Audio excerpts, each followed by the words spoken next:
हमारा चिंतन गीता अध्याय 9 श्लोक 2 पे चल रहा है।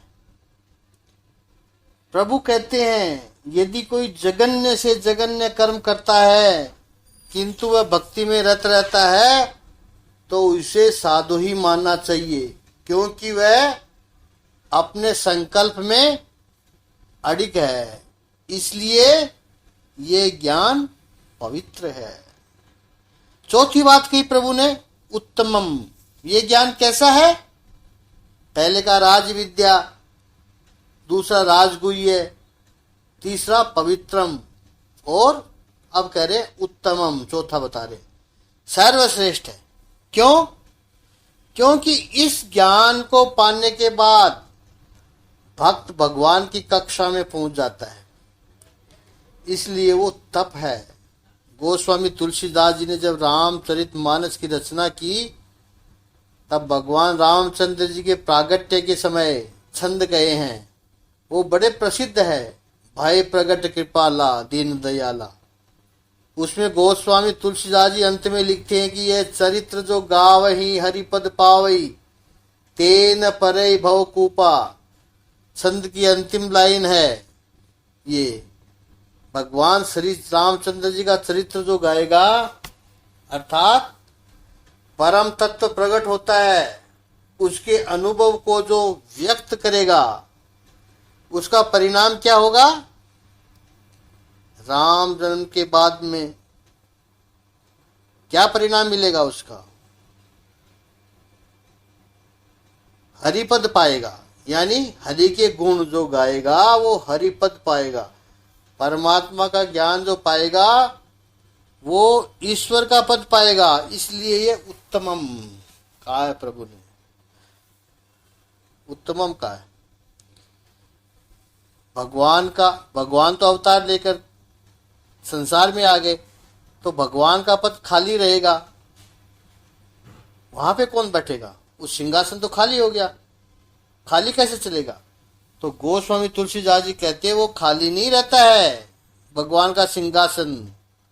वो अवतार लेकर नीचे आते हैं और जो भगवान के दर्शन पाते हैं, भक्ति करते हैं, दर्शन करते हैं, वो हरि पद पाते हैं, उनका वो पद भरा ही रहता है।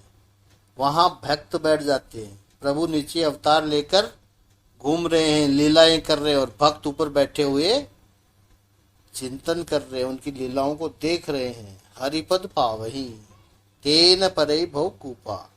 वो संसार में फिर से नहीं आता है, इसी को ही यानी 9वें अध्याय के 30वें श्लोक में कहेंगे, जो मुझ में श्रद्धा नहीं रखते वे न तो मुझे प्राप्त कर सकते हैं और न ही मेरे परम पद को प्राप्त कर सकते हैं। वो तो जन्म मृत्यु के मार्ग पर वापस आते रहते हैं, लेकिन जिसने मेरा पद प्राप्त कर लिया फिर वो संसार में क्यों आएगा? ये तो दुखालय संसार है। ये 9वां अध्याय इतना सुंदर है कि भक्त ज्ञानेश्वर महाराष्ट्र के ज्ञानी और भक्त रहे हैं, उनको ये 9वां अध्याय अत्यंत प्रिय था। कहते हैं कि संत ज्ञानेश्वर जब समाधि में लीन हो गए थे तब वो इस 9वें अध्याय का ही अंदर से चिंतन मन से रटन कर रहे थे और समाधि ले ली। सनातन भारतीय संस्कृति के शास्त्रों के आधार पर समग्र विश्व के लोगों को पॉजिटिविटी मिलती रहे, उनके जीवन में दिव्यता का संसार हो, प्रगति हो, यह उधर मूल विचार लेकर के बिल्कुल निष्काम भावना से ये ज्ञान यज्ञ निरंतर चल रहा है। यह 9वां अध्याय राज विद्या राजगुह्य योग है। पहले भी कुछ हमने चर्चा की कि राज विद्या केवल राजाओं की विद्या नहीं है। ये राजगुह्य इसका अर्थ केवल गिने चुने लोगों को ही पता चले, ये शास्त्र ऐसा भी नहीं है। ये ज्ञान अति सरल है और सभी के लिए सुरक्षापूर्ण है और सचोट है, अमोघ है। जीवात्मा परमात्मा तक पहुंच पाए उसके लिए ये हाईवे है। कई लोगों ने इस मार्ग पर चलते हुए अपने जीवन के लक्ष्य को प्राप्त किया है। यह विद्या कैसी है, इस पर हमारा चिंतन हो रहा है। राज विद्या, राजगुह्यम, पवित्रम, उत्तमम, इन 4 लक्षणों पर हमने चिंतन किया था। अब 5वां लक्षण देखें। राज विद्या, राजगुह्य, पवित्रम, मिदम मुक्तमम, प्रत्यक्षा भगमम, धर्मम सुखम, क्रतु मवेयम। ये जो राज विद्या है, इदम यानी स्पष्ट दिखाई जा सकती है, सरल है, स्थायी है, स्पष्ट है। ऐसी राज विद्या राजगुह्य पवित्र है, उत्तम है। प्रभु ने आगे कहा प्रत्यक्षा वगमम, यानी प्रत्यक्ष अनुभव होती है। प्रत्येक इंद्रियों से इसका अनुभव हो सकता है। यह जो परम तत्व है, यह जो परम ज्ञान है, उसको आप आंखों से देख सकते हो। इस पर ब्रह्म को, इस परम ब्रह्म को, परमात्मा को कानों से सुन सकते हो, उसका स्पर्श कर सकते हो। ऐसा है ये जिसका प्रत्यक्ष अनुभव हो सकता है। वैसे होगा।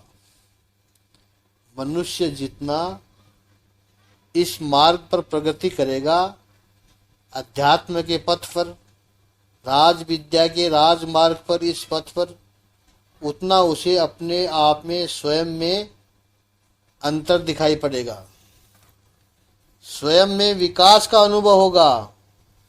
उसको पता चलेगा कि ये विलक्षण परिवर्तन आ रहा है।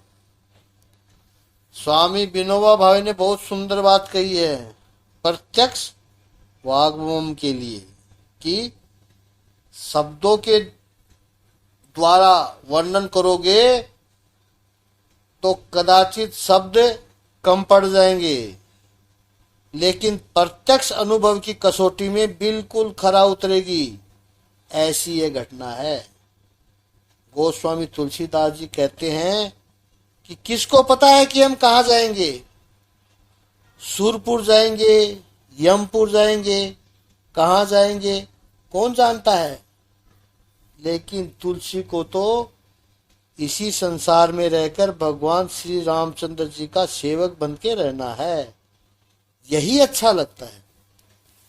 यह जो प्रभु के सेवक बन के रहने की जो जीवन की मिठास है, जीवन का एक आनंद है, उसका वर्णन इस अध्याय में आएगा। श्रीमद् रामानुजाचार्य जी ने बहुत सुंदर व्याख्या की, प्रत्यक्षा वगमम पर बहुत सुंदर व्याख्या की है। उन्होंने कहा है कि ये जो है, it is realize by direct perception. अवगत उसको कहते हैं कि जिसका अनुभव हो सके, जो ज्ञान का विषय हो सके। और भगवान कहते हैं कि मैं जो भक्त मेरी उपासना करते हैं, मेरा भक्त करते हैं, उनकी जो चेतना है, उनकी जो हृदय का भाव है, उसके कारण मैं उस भक्त को तुरंत अनुभव में आता हूँ। कहे तो प्रत्यक्ष अनुभव में आता हूँ। मैं इसलिए भक्त के लिए भगवान कहीं दूर नहीं है ही नहीं दूर। श्री राधा कृष्ण जी ने भी कहा है कि ये जो बात है, ये जो राज विद्या है, ये जो परम ज्ञान है, it is not the matter of arguments.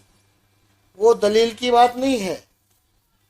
कोई अपना अनुभव शेयर करे और सामने वाला कहेगा कि ये कैसे हो सकता है, तो ये दलील की बात है ही नहीं। इसे मान लो, कर लो, तो इसका परिणाम क्या है, प्रमाण क्या है, इसकी परीक्षा क्या है? वो सब एक ही है कि स्वयं का अपना अनुभव। जैसे पहले एक दृष्टांत में चिंतन किया था हमने कि गुड़ मीठा लगता है। अब यह कोई चर्चा का विषय नहीं है। गुड़ सामने पड़ा हो एक प्लेट में और 5 लोग सामने बैठ के चर्चा करें कि गुड़ कैसा लगता होगा। कोई कहे कि नमकीन लगता होगा, कोई कहे क्या पता कड़वा भी लगे, और एक दूसरे के सामने दलील करते रहे कि गन्ना का रस तो मीठा होता है। कोई कहे कि उस रस को गर्म करते हो तो तासीर बदल भी सकती है। गुड़ सामने पड़ा है और 5 लोग गुड़ के सामने बैठकर चर्चा कर रहे हैं। अब बताओ, क्या ये चर्चा का विषय हो सकता है? बिल्कुल नहीं। गुड़ सामने है, आपके लिए है, स्वाद ले लो और अनुभव कर लो। और जब अनुभव करोगे तो सबको पता चलेगा और 5 कहेंगे मीठा है। तो जो नमकीन वाली बात कर रहा था, कोई कड़वे वाली बात कर रहा था, वो सबूत और दलीलें सारी धरी की धरी रह गई। वो दलीलें किस काम की? ठीक इसी तरह परमात्मा कैसा है, ब्रह्म का अनुभव कैसा है, ये चर्चा का विषय नहीं है। लोगों की चर्चा तो वहां से शुरू होती है कि भगवान है कि नहीं। ये बहुत दुख की बात है कहने वाला भी चर्चा कर रहा है, और नहीं है कहने वाला वो भी चर्चा कर रहा है कहने वाला अपना दलीलें जुटा रहा है, आर्ग्यूमेंट कर रहा है। नहीं है कहने वाला अपनी दलीलें जुटा रहा है। ये तर्क का विषय ही नहीं है। It is not matter of argument. ये ज्ञान अनुभव का है, वर्णन का ज्ञान नहीं है, और वो कानों सुनी बात भी नहीं है। और कोई कहे इसलिए भगवान है, ऐसा नहीं है। मेरा अपना अनुभव है इसलिए भगवान है। The truth is there shining by its own lights. Shrimad Bhagavat के प्रथम स्कंद के प्रथम अध्याय के प्रथम श्लोक में मंगलाचरण में कहा है, ये ब्रह्म कैसा है? स्वराट, उसका अपना तेज है, वो स्वयं प्रकाशित है। इतना ही नहीं, it has it own shining brilliant light waiting to be seen by us. Bhagavad Gita पर जो कमेंट्री डॉक्टर राधा कृष्ण जी ने की है वो मुझे बहुत पसंद है, बहुत सुंदर लिखा है। इसलिए जब कोई नई जनरेशन पूछती है कि इंग्लिश में हमें भगवत गीता पढ़नी है तो कौन सी पढ़े, तब उन्हें हमेशा यही कहते हैं कि डॉक्टर राधा कृष्ण का अनुवाद पढ़ो। बड़ा ही ऑथेंटिक अनुवाद है, उसमें कोई भी सांप्रदायिक बातें है ही नहीं। कई सांप्रदायियों ने अपने हिसाब से अर्थ किया है और वो मुफ्त में भगवत गीता बांटते हैं ट्रैफिक सिग्नल पर खड़े हो रह करके, लेकिन वो गीता मूल है नहीं। चाहे वो कुछ भी कह दे, उनमें सांप्रदायिकता का अनुवाद होते हैं। लेकिन डॉक्टर राधा कृष्ण ने जो अनुवाद किया है वो बड़ा ही ऑथेंटिक अनुवाद है। तो ये ब्रह्म विद्या है, राज विद्या है, परमात्मा का जो ज्ञान है, it has to be on light and waiting to be seen by अस।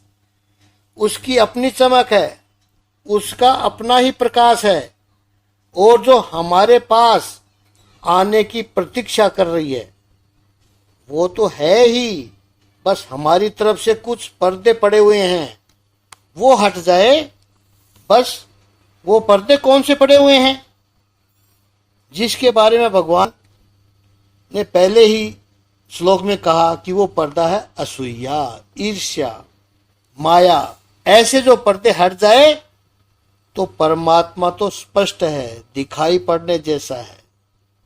इस पर आगे और चिंतन करेंगे। ओम श्री सच्चिदानंद भगवान की जय। ओम श्री आनंद गंध भगवान की जय।